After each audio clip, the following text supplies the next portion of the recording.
myself, I am Hari Rathod. Welcome to back on Biotrainers Online. In this lecture, we will discuss about DNA as a genetic material. Why DNA is most important in our biological system. तो hello दोस्तों, स्वागत करता हूँ मैं बायोट्रेनर्स online पे। Last time हमने molecular base of inheritance, जो molecular biology का एक बेहतरीन टॉपिक है, इस टॉपिक के ऊपर हमने लगभग सारे सेशन देखे थे और हमने ये भी कहा था कि ये टॉपिक हमारा 85% ओवर हो चुका है कि नहीं। तो जो रिमेनिंग 15% का जो पोर्शन बाकी है, इनमें डीएनए का जेनेटिक मटेरियल का कंसेप्ट बाकी है, फिर लैब ओपेरॉन्स वगैरह ऐसे 2-3 ही पॉइंट बाकी है। तो आज के सेशन में स्टार्ट करने जा रहे हैं डीएनए का जेनेटिक मटेरियल। हमने ऑलरेडी डीएनए के बारे में देखा, डीएनए का पोजीशन देखा, डीएनए का स्ट्रक्चर देखा, डीएनए किस तरीके से होते हैं, सारी चीज़ें हमने इस प्लेटफॉर्म के ऊपर ऑलरेडी डिस्कस करी। देन उसके बाद हमने स्विच किया था डीएनए का जो कंपोजिशन है, स्ट्रक्चर हो जाने के बाद डीएनए रेप्लिकेशन पर स्विच किया था हमने। डीएनए रेप्लिकेशन के बारे में भी हमने 3 पार्ट देखे थे। DNA replication are classified into 3 different categories. What are they? One is a conservative, another one is a semi conservative and last one is a dispersive type of DNA replication. तो हर एक DNA replication के जो types हैं, इनके बारे में हमने डीप एंड डिटेल और एनसीईआरटी के सिलेबस को ओरिएंटेड हमने सारे पॉइंट्स कवर किए थे। तो इस टॉपिक में इस सेशन में आज हम डिस्कस करने वाले जो हमारा मॉलिक्यूलर बेसिस ऑफ इनहेरिटेंस, इसके ऊपर का हमारा आज का लेक्चर नंबर होगा 29 और इस लेक्चर नंबर 29 पर हम डिस्कस करने वाले डीएनए का जेनेटिक मटेरियल।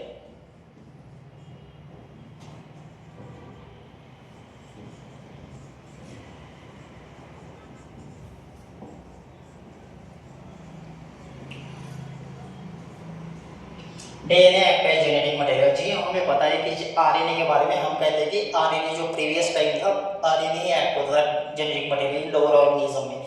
इसके बारे में भी हमने कई सारे सेशन दिए आपको। आरएनए का कंपोजिशन क्या होता है, स्ट्रक्चर किस तरीके से होता है, इनमें जो नाइट्रोजन बेसिस प्रेजेंट होती है वहाँ पर क्या होता है, थायमिन रिप्लेस करता है यूरिया से। इसके बारे में हमने डीप एंड डिटेल बातें करी है। लेकिन आज का जो हमारा सेशन है, आज का हमारा सेशन ओरिएंटेड है डीएनए एक्ट जेनेटिक मटेरियल। तो डीएनए एक्ट जेनेटिक मटेरियल समझने से पहले हमें समझना पड़ेगा व्हाट इज अ डीएनए। हमें समझना पड़ेगा व्हाट इज अ डीएनए। तो डीएनए का स्टैंड फॉर हमने ऐसे कहा था, DNA stand for deoxyribose nucleic acid. D for D के बारे में कहा था हमने deoxyribose nucleic acid, deoxyribose. N for nucleic acid, N for nucleic and A for acid. तो डीएनए का जो स्टैंड है इसके बारे में हमने कहा था कि D for deoxyribose, N for nucleic and A for acid, इसका ये स्टैंड है डी। और जो भी डीएनए का लोकेशन होता है कहां पर प्रेजेंट होता है, inside the nucleus. Inside the nucleus के अंदर होता है और इसका नेचर एसिडिक नेचर होता है। जो हमारा न्यूक्लियस है, लेकिन फ्रेडरिक मैसेंजर नाम के वैज्ञानिक ने इसके बारे में सबसे पहले बताया था कि उन्होंने कहा था कि nucleic acid are classified into 2 different categories. What are they? One is a DNA and another one is a RNA. तो फ्रेडरिक मैसेंजर नाम के साइंटिस्ट ने कहा था और इन्होंने ही कहा था कि ये जो डीएनए आज के डेट में हम देखते हैं कि एडवांस के डेट के ऊपर जेनेटिक मटेरियल ट्रांसफर कौन करवाता है, तो डीएनए करवाता है। डीएनए के ऊपर नंबर्स ऑफ जीन्स प्रेजेंट होते हैं, नंबर्स ऑफ जीन्स प्रेजेंट होते हैं। आपको पता हो तो लास्ट टाइम हमने ये भी डिस्कस करा था कि इस तरीके से क्या होता है, हमारा डीएनए होता है। इस तरीके से हमारा डीएनए होता है जो डबल स्ट्रैंड होता है, अपने आप में कॉइलिंग करता है, अपने आप में स्पाइरल कॉइलिंग होती है इनकी एक स्पाइरल कॉइलिंग होती है। और हमने देखा था कि इसमें क्या क्या होते हैं, तो phosphate group, sugar molecule, nitrogen bases, इन तीनों का एक कॉम्बिनेशन होता है। So the combinations of phosphate group, sugar molecule and nitrogen bases is known as nucleotide. Nucleotide को हमने इस तरीके से कहा था, the combination of phosphate group, sugar molecule and nitrogen bases is called as nucleotide। इसको हमने न्यूक्लियोटाइड कहा। और यदि इन तीनों कॉम्बिनेशन में से आप फॉस्फेट को हटा दो तो ये बन जाता है न्यूक्लियोसाइड, NS। NS और nucleoside. Nucleoside it is a combination of sugar molecule and nitrogen bases. Sugar molecule और नाइट्रोजन बेस दोनों का कॉम्बिनेशन होता है न्यूक्लियोसाइड। और यदि हमने इनमें फॉस्फेट ऐड कर दिया तो ये बन जाता है NT. NT means nucleotide, NT means nucleotide. ये सारी बातें हमने डिस्कस कर रहे थे। लेकिन ये जो डीएनए का कंपोजिशन है इसमें हमने देखा था एक स्टैंड 3 स्टैंड का होता है, लास्ट में 5 डैश, यहाँ पर 3 है तो यहाँ पर 5, यहाँ पर 3 है। एंटी पैरेलल होते हैं, एक दूसरे से एंटी पैरेलल होते हैं, अपोजिट मैनर में प्रेजेंट होते हैं ये स्टैंड। ये सारी बातें हमने डीएनए के बारे में देखा था। और इसी डीएनए के ऊपर छोटे छोटे जीन्स होते हैं, ऐसे छोटे छोटे जीन्स होते हैं। छोटे छोटे क्या होते हैं? जीन्स। और यदि जीन्स के बारे में बोलना हो तो जीन्स के बारे में हमने कहा था according to Gregor John Mendel. Gregor John Mendel ने कहा था, according to Gregor John Mendel, genes are defined in the way something which is a responsible for the inheritance of character from one generation to another generation is called as factor. तो Gregor John Mendel ने जो नाम दिया था उन्होंने कहा था कुछ तो ऐसा है जो एक जनरेशन से नेक्स्ट जनरेशन में कैरेक्टर को पास आउट कर रहा है, उसको उन्होंने फैक्टर का नाम दिया था, है कि नहीं। लेकिन एडवांस उसके बाद इसी फैक्टर को जॉनसन नाम के वैज्ञानिक ने कहा था कि वो फैक्टर नहीं है, वो जीन है। वो क्या है? जीन्स है। वो जीन्स है, जो बहुत सारे जीन्स प्रेजेंट होते हैं डीएनए के ऊपर, वो जीन्स होते हैं। वो क्या होते हैं? जीन्स होते हैं। और जीन्स के बारे में जॉनसन ने प्रॉपर डिफाइन किया था, प्रॉपर डेफिनेशन दी थी उन्होंने कहा था genes it is a short segment of DNA. Gene क्या होते हैं? डीएनए के छोटे छोटे टुकड़े होते हैं। Genes it is a short segment of DNA in which responsible for the transmission of character from one generation to next generation. Johnson नाम के साइंटिस्ट ने बोला था कि जीन जो होते हैं ना, डीएनए के छोटे छोटे टुकड़े होते हैं और ये क्या करते हैं? एक जनरेशन से नेक्स्ट जनरेशन में कैरेक्टर पास आउट करते हैं। आनुवांशिकता होती है, आनुवांशिकता के लिए एक जनरेशन से नेक्स्ट जनरेशन में कैरेक्टर पास आउट करने का काम कौन करते हैं? तो जीन्स करते हैं। क्या करते हैं? जीन्स करते हैं कि नहीं। ये सारी बातें हमने डीएनए के बारे में देखा था। तो ये सारी बातें चल रही है 19वीं सेंचुरी की, ये सारी बातें चल रही है 19वीं सेंचुरी की। उस टाइम में पता नहीं था जी, हमें पता है कि सेल बायोलॉजी का जो कांसेप्ट है Robert Hooke he is the father of cell biology. इन्होंने under the microscope first time discover किया था कि सेल के अंदर साइटोप्लाज्म होते हैं, न्यूक्लियस होते हैं और न्यूक्लियस के भीतर न्यूक्लिक एसिड होते हैं और न्यूक्लिक एसिड दो तरह के, डीएनए एंड आरएनए। तो साइटोप्लाज्म में सारे के सारे सेल ऑलमोस्ट प्रेजेंट होते हैं, लेकिन जो न्यूक्लियस के अंदर जिसका नेचर एसिड है, इसलिए उसको न्यूक्लिक एसिड बोला जाता है। न्यूक्लिक एसिड दो तरह के, डीएनए एंड आरएनए। तो सबसे पहले फ्रेडरिक मैसेंजर नाम के साइंटिस्ट ने न्यूक्लियन टर्म दिए थे और उसके बाद न्यूक्लिक एसिड दो तरह के होते हैं, डीएनए और आरएनए।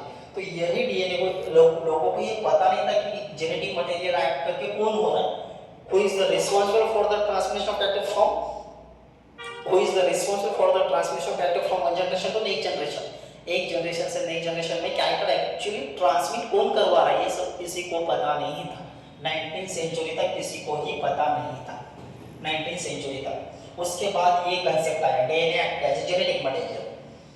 जब अलग अलग साइंटिस्ट इस खोज में लगे हुए थे कि exactly who is the responsible for the transmission of character from one generation to next generation, ऐसा कौन है जो कैरेक्टर को ट्रांसफर करवा रहा है एक जनरेशन में नेक्स्ट जनरेशन में। तो यहाँ पर 3 साइंटिस्ट का इन्वॉल्वमेंट हमें देखने को मिलता है इस कंसेप्ट में, डीएनए एज जेनेटिक मटेरियल में। तो ये सारी बातें 19वीं सेंचुरी की चल रही है, जैसे ऑब्वियसली मैंने सबसे पहले ही बोल दिया आपको, है कि नहीं। ये सारी बातें 19वीं सेंचुरी की चल रही है। तो यहाँ पर 3 साइंटिस्ट ने अलग अलग एक्सपेरिमेंट किए। इस कंसेप्ट में हम 3 एक्सपेरिमेंट देखने वाले। एक है ग्रिफिथ एक्सपेरिमेंट, एक है फ्रेडरिक ग्रिफिथ एक्सपेरिमेंट, सेकंड है यहाँ पर एवरी एंड एमसीकार्डी एक्सपेरिमेंट और तीसरा है Hershey and chess experiment. Hershey and chess experiment ने फाइनली बताया था कि डीएनए का genetic material, one by one हम डिस्कस करेंगे, लेकिन आज के सेशन में हम डीएनए का जेनेटिक मटेरियल में 19वीं सेंचुरी में जो एक एक्सपेरिमेंट हुआ था जिसको ग्रिफिथ एक्सपेरिमेंट बोला जाता है, ग्रिफिथ एक्सपेरिमेंट को डील कर रहे हैं आज के सेशन में। हम सिर्फ डील कर रहे हैं ग्रिफिथ एक्सपेरिमेंट को। तो देखो ग्रिफिथ एक्सपेरिमेंट स्टार्ट हुआ था 1928 मतलब 19वीं सेंचुरी, है कि नहीं। 1928 में ये एक्सपेरिमेंट स्टार्ट हुआ था। तो सबसे पहले इन्होंने एक बैक्टीरिया यूज करा था, उस बैक्टीरिया का नाम था डिप्लोकोकस निमोनिया।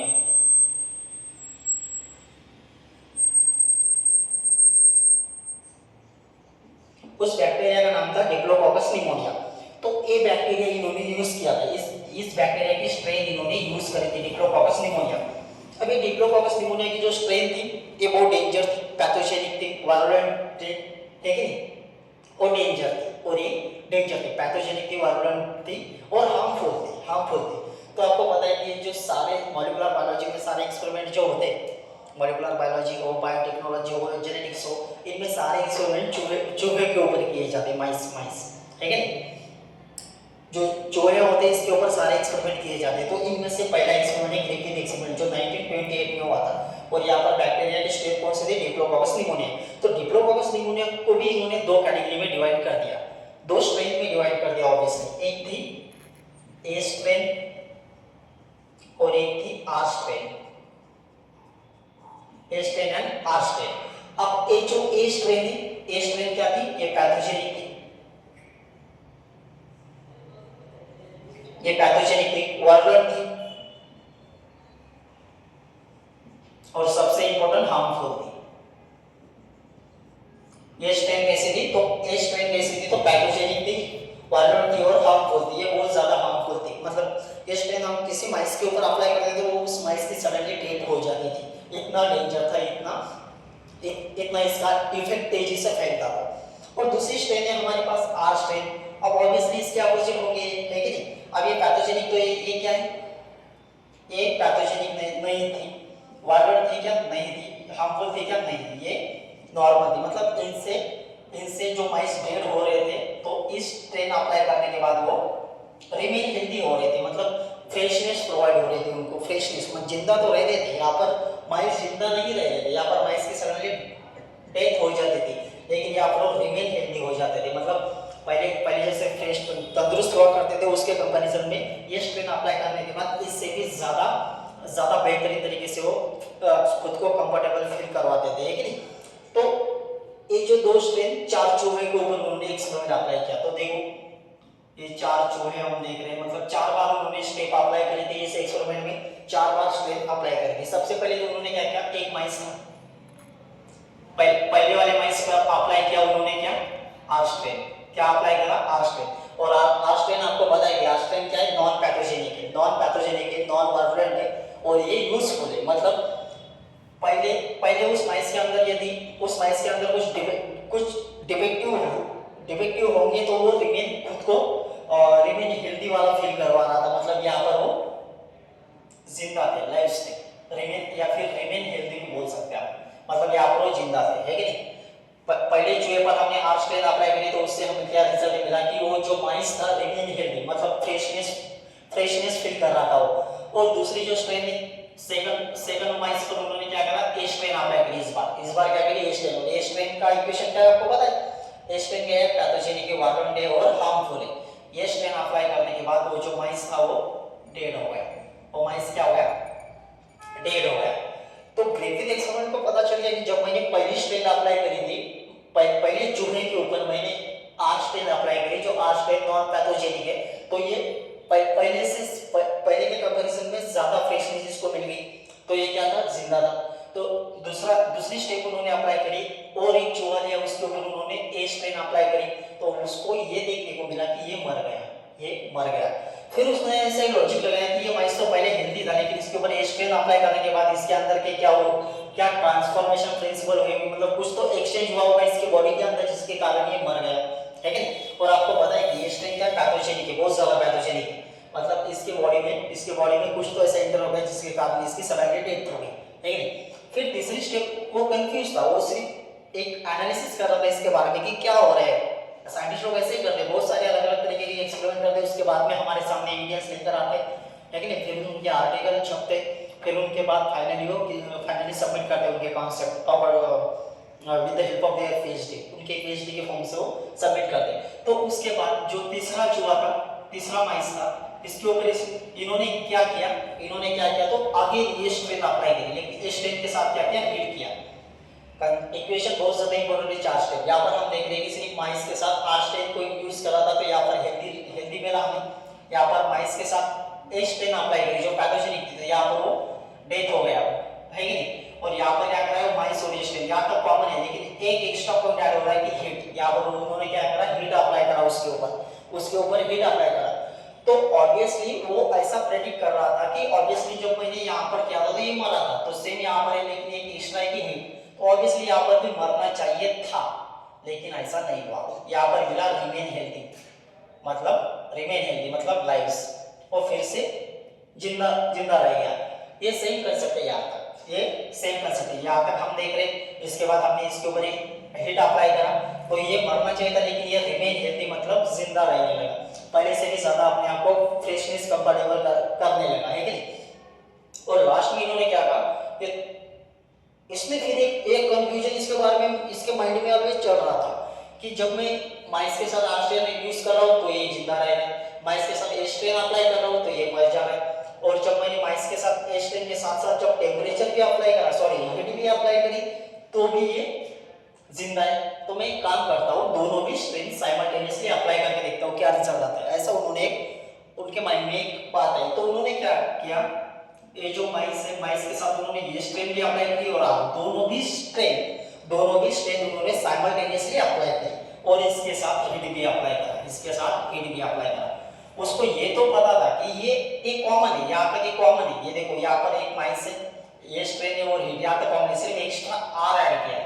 उसको पता था जब ऊपर वाले कंसेप्ट में मैंने तीन चीजें ऐड करी थी, माइनस के ऊपर ए स्ट्रेन अप्लाई करी थी और हीट, ये तीनों भी यहाँ पर आपको देखने को मिल रहे हैं, माइनस एस और ये क्या है हीट, है कि नहीं, ये तीनों भी अप्लाई करा तो उसको पता था कि ये जिंदा था। तो आप जब ऑब्वियसली आरबी स्ट्रेन अप्लाई करो जो ऑलरेडी नॉन पैथोजेनिक है, जो ऑलरेडी नॉन वायलेंट है, तो ये इससे ज्यादा फ्रेशनेस फील होना चाहिए। मतलब उसका इनफैक्ट मैं आपको कंफ्यूज नहीं करना चाहता, सिर्फ इतना देना चाहता हूँ कि उसके माइंड में ये क्लियर था, जब मैं ये सब एक साथ ऐड करूंगा तो ये जिंदा रहेगा, ऐसा उसको पता था, ऐसा उसने एक प्रेडिक्शन एक सोचा था इसके बारे में, लेकिन उसको इसके अपोजिट देखने को मिला, ये फिर से डेड हो गया, ये फिर से डेड हो गया। तो फिर उसने सोचा ऐसा क्या हो रहा है, ये चार एक्सपेरिमेंट का उन्होंने फिर से एनालिसिस किया कि माइस के साथ आर स्ट्रेन यूज कर रहा हूँ तो ये जिंदा रह रहा है, ठीक, ये बात तो समझ में आ गई। माइस के साथ ए स्ट्रेन अप्लाई कर रहा हूँ तो ये डेड हो जा रहा है, ठीक, ये भी बात हम समझ रहे थे कि कुछ बैक्टीरियल ट्रांसफॉर्मेशन मटेरियल होंगे जो एक्सचेंज हो रहे होंगे बॉडी के अंदर, जिसके कारण ही मर गया होगा, ये भी बात उसकी समझ में आ गई। लेकिन ये भी बात उसके समझ में आ गई कि माइस के साथ ये स्ट्रेन अप्लाई कर रहा हूँ और हीट के कारण क्या हुआ होगा, कुछ ये जो नॉन वायलेंट जो पैथोजेनिक थे वो साइलेंट बन गए होंगे, मतलब जिनका इम्पैक्ट उस माइस के ऊपर उतना पड़ा नहीं होगा, जिनके कारण वो जिंदा रह गया होगा, ये भी उसने समझ लिया। लेकिन ये उसके समझ में नहीं आया। यहाँ पर उसने सोचा कि माइस के साथ में ये स्ट्रेन जो ऑलरेडी पैथोजेनिक है और इसको स्मूथ स्ट्रेन बोला जाता है, S for smooth and R for rough, जो मैं ऑलरेडी एक स्मूथ स्ट्रेन अप्लाई कर रहा हूँ कि जिनके कारण ये पैथोजेनिक है, और उसके साथ साथ रफ, ये क्या है, नॉन पैथोजेनिक। जब ये दोनों ऐड कर रहा हूँ और हीट के कंपैरिजन में कर रहा हूँ तो ये मरना नहीं चाहिए, ऑब्वियसली मरना नहीं चाहिए, ऐसा उसका प्रेडिक्ट था। उसको ऐसा लगता था कि ये माइस और ये स्ट्रेन ये क्या होंगे, यहाँ पर कुछ हीट के कारण इनका इम्पैक्ट 0 हो जाएगा और ये रिमेन हेल्दी प्लस आर वाले स्ट्रेन से भी रिमेन हेल्दी, तो ऐसा ये बहुत फ्रेशनेस मिलेगा, ऐसा उसका एक नॉर्मल प्रेडिक्शन था। लेकिन हुआ इसके एकदम ऑपोजिट, यहाँ पे मरना नहीं चाहेगा लेकिन ये भी मर गया। तो इस एक्सपेरिमेंट में डेड हमें दो जगह पे दिखते हैं, एक माइस प्लस ए स्ट्रेन में डेड देखने को मिलता है और इन दोनों का कॉम्बिनेशन प्लस हीट इस दो स्ट्रेन में हमें देखने को मिलता है। एक बात तो उसके समझ में आ गई, 1928 में ये एक्सपेरिमेंट हुआ था। एक बात उसके समझ में आ गई कि कुछ तो बैक्टीरियल ट्रांसफॉर्मेशन हो रहा है बॉडी के अंदर, बॉडी के अंदर जिनके कारण हमें इस तरीके से रिजल्ट मिल रहा है। फिर उन्होंने एक खोज करी बैक्टीरियल ट्रांसफॉर्मेशन नाम का कंसेप्ट, मतलब बैक्टीरिया के भीतर ये जो स्ट्रेन है जो माइस के हम इंसर्ट कर रहे हैं with the help of injection inside the माइस, इनमें कुछ तो बैक्टीरियल ट्रांसफॉर्मेशन हो रही है जिसके कारण हमें अलग-अलग तरीके के क्या मिल रहे हैं, अलग-अलग तरीके के रिजल्ट मिल रहे हैं। तो इस ओवरऑल का एनालिसिस में लेते हुए उन्होंने बैक्टीरियल ट्रांसफॉर्मेशन नाम का प्रिंसिपल हमें दिया था। बस इतना ही है डीएनए एंड जेनेटिक मटेरियल में ग्रिफिथ एक्सपेरिमेंट। और अब इसके ऊपर जो सेकंड एक्सपेरिमेंट है वो है एवरी एंड एमसी कार्बी। इन्होंने भी सेम इसी को ही कट पेस्ट कॉपी किया था, लेकिन इनका ड्यूरेशन था 1944। ये कब था, 1928, ये 1944। ये हम अपकमिंग वीडियोस में डील करेंगे। और उसके बाद जो तीसरा है जिन्होंने बताया था कि डीएनए अटैचमेंट मटेरियल, इन्होंने प्रूव भी किया था with the help of isotopes of phosphorus and sulphur. ये लेकर इन्होंने फाइनली प्रूव किया था DNA containing phosphorus and protein containing sulphurs. इनके आइसोटोप के इस्तेमाल से हर्शी एंड चेस एक्सपेरिमेंट बोला जाता है इनको, ये किया था 1952 में। मतलब अब यहाँ पर